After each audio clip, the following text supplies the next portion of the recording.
বছরের পর বছর ধরে এক হাঁটু পর্যন্ত কাদা জল ঢেলে কোনো রকমে যাতায়াত করতে হচ্ছে মুর্শিদাবাদের সুতি ১ নম্বর ব্লকের বহুতালী অঞ্চলের কাদুয়া গ্রামের মানুষজনদের।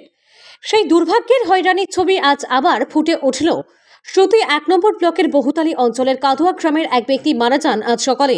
মৃত ব্যক্তির নাম আব্দুর রব, বয়স ৫৫ বছর। তার দেহ কবরস্থানে নিয়ে যাওয়ার সময় এক হাঁটু কাদা জল পেরিয়ে প্রবেশ করতে হচ্ছে কবরস্থানে। এলাকাবাসীর অভিযোগ, বারবার পঞ্চায়েত থেকে জেলা পরিষদ প্রশাসনের প্রত্যেকটি দরবারে বহুবার আবেদন নিবেদন করেও সুরাহা হয়নি। পঞ্চায়েত থেকে প্রশাসনকে বহুবার জানানো হয়েছিল কবরস্থানের ভিতরে যাতায়াতের রাস্তা পাকা করে দেওয়ার জন্য।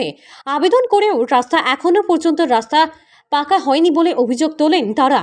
অল্প বৃষ্টি হলেই রাস্তা হয়ে যায় ভয়ঙ্কর। এই রাস্তা ধরেই এইবার দেখা মিলল প্রিয়জনের লাশ কাঁধে কাদার মধ্যে কবরস্থানমুখী পরিবারের সদস্যদের।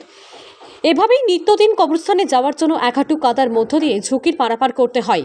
কবে এই অবস্থার থেকে মুক্তি হবে তার উত্তর খুঁজছে এলাকার মানুষজন।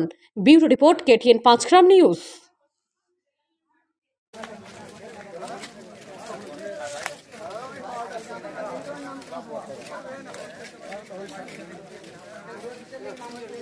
রাহুল ওকে দাও তো বলতো ওকে গ্রামের নাম কাঁদুয়া।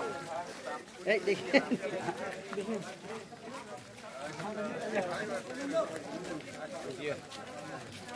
কি দেখছো ব্রো?